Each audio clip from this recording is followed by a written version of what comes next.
UFC. I am the greatest combat athlete of all time.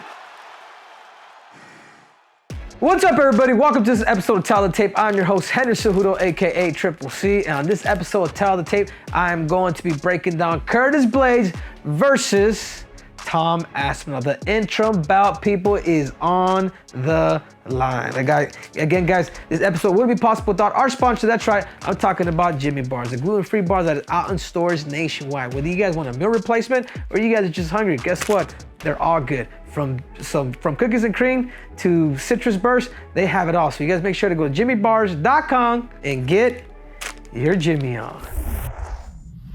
Here we have it. Tom Aspinall, 14-3 versus Curtis Blaydes, 18-4. You know, and something that comes to mind too, and I'm looking at this fight real quick. 0 decisions for Mr. Aspinall. I mean, he's either lived by the sword or died by the sword. You know what I'm saying?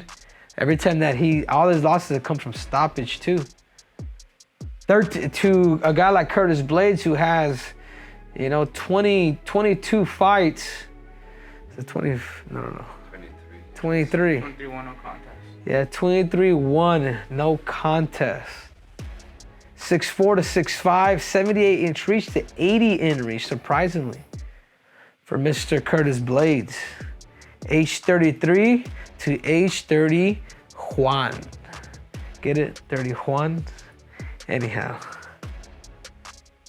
Let's get to it. Tom Aspinall, his strengths. What are his strengths? I'll tell you what, I will say this, man. After watching him, what Sergey Pavlovich, him, when they fought, the dude could strike, but more importantly, the dude has crazy feints. You watch him, the way, boom, he feints very well to set his feet to eventually go. I mean, obviously on top of him being well-rounded, you know, and he's got 100% finishing rate. I mean, that's scary. But you could also live by the sword and die by the sword, because that could also be one of Tom Aspinall's. It could also work against you too, because you've never gone past decision. You know, to his grappling, jiu-jitsu, Brazilian jiu-jitsu black belt, it's underrated because he hasn't really proven on it. He's been on his feet the whole time. But I guarantee you, if he's a black belt, and from what I've heard, he's pretty elite with his submissions and submission threats, that he has that in his back pocket. And you know what? Sometimes I think about John. It's like, no, John, you got to pick the money fights. And right now, Tom is not that guy. But I tell you what, he continues to keep beating these guys. And that fight with Jones, maybe John Jones will say yes, but he is a dangerous fight. My biggest thing with a guy like this is just the lack of ring time. I'm almost kind of waiting for John, or waiting for the belt, or waiting for somebody to fight to do that.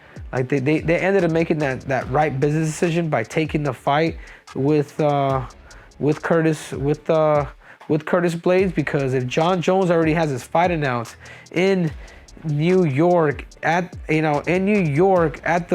Madison Square Garden, I might as well get a fight too. But anyhow, too linear. Sometimes he'll be a little too here. I take that back. He actually does move from side to side, but at times he could get linear, and particularly when he's striking. And he's never gone 5 rounds. I mean, it's crazy. And the number one contention is on the line. I mean, he's fighting a guy in Curtis Blaydes that he's got nothing to lose and everything to gain. Like, the winner of that fight's fighting for the belt. And we got to keep that in mind. So, because you don't want to wait, which is a smart idea, I like what he's doing, it could also bite him in the arse. That right, Joe Bell? You like that one? Now let's talk about Curtis Blaydes, the wrestler. Apparently, he's actually from the UK, right? He's not from the UK. Okay. Technical difficulties there. But anyhow, Curtis Blaydes, he's an American who has heavy hands. On top of his heavy hands, like every other heavyweight, what he does have that's super threatening is his wrestling. He'll go for those spear doubles. He'll legit go for these takedowns, and his timing for takedowns at heavyweight are kind of second to none. His timing to his wrestling takedowns, man, I applaud and I concur. Deadly ground and pound. Yeah, somebody like Curtis Blaydes will literally be on top of you. Before he looks up for submission, he's looking to beat you up. If the submission does come, sure, but he's looking to literally stop you by ground and pound. And he's a finisher. 13 of his 18 wins come via KO or TKO. I mean, this guy's not playing. This guy is not playing. I just feel like he's well-rounded in the sense with time too. We got to keep that into consideration. Like, he's well-rounded with going decision, knocking people out in the fourth and the third, and things of that nature. He doesn't have that finishing rate. But now let's break it down. Let's get down to his weaknesses. Limited striking on top of those heavy hands. Like, he can keep his head down the line as he's throwing, and with a guy like Tom Aspinall that likes to move his head and cuts angle and goes, I mean, he could be the first person to catch you. And because he does wrestle, because wrestling is tiring, you could almost question his cardio. I mean, is it 100%? Is it up to par? Does he have that gas tank to handle a big body? I think so, but his cardio could potentially show. His chin and his button or bottom. All 4 of his losses had come via KO. Yeah, I mean, he's been touched up. He does have a button, man. Like, it's true, and it happens, but I just feel like he's gonna have to really use that wrestling to beat a guy like Tom Aspinall. And the other thing too, championship experience. We have to consider this, whether you guys like it or not. We have to consider the fact that experience is everything. It teaches us, like, even Tom Aspinall doesn't have championship experience. He was, it was an interim, and he beat him in the first 50 seconds. Like, go up against a guy like John, where you're really gonna go 5 rounds, and there's no pads, and there's no shin pads, and there's no big gloves. It changes people.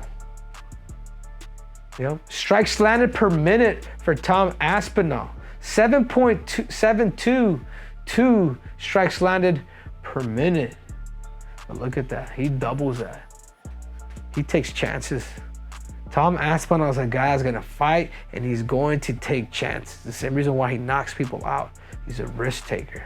Strikes absorbed per minute, because he'll play the game a little bit. He won't engage right away. Takedown accuracy, wow. Tom Aspinall. I hope it could be cool someday, man. I know my comments kind of hurt a little bit, but I really hope that me and this English can come together and break bad, because I do think he's good. Takedown defense, 100%. Look at that, Tom. I mean, he must be really getting pushed at the gym, or he just has abnormal power. But that's crazy, man, to have 100% with the amount of fights that he has. Submission average, and again, it goes all kind of down the line. You know why I kind of like the punch stats is because it's real. Because you'll be able to see who is it that really has it, and in what different probabilities based on numbers can somebody win or lose.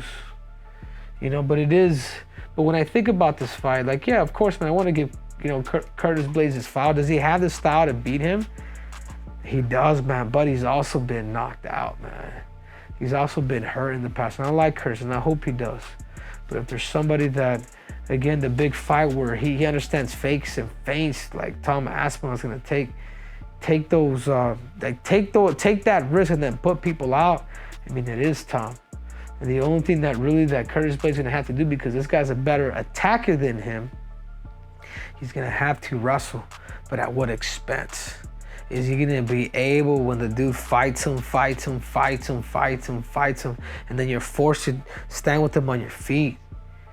I mean, that's a different game, dude, because this dude has 100% finishing rate. He either lives by it or he dies by it. With 3 of his losses have all come by finishes, and particularly the fight that he had with Curtis Blaydes, which, obviously it was an injury default. It still counts as a loss, but I think he's here to make it, right? So for that reason, I would like for a guy like Curtis Blaydes to win. I'm gonna have to give the edge to the one and only Tom Aspinall. Like I said before, Tom, I clean my hands. I want to start new. You want to be my friend.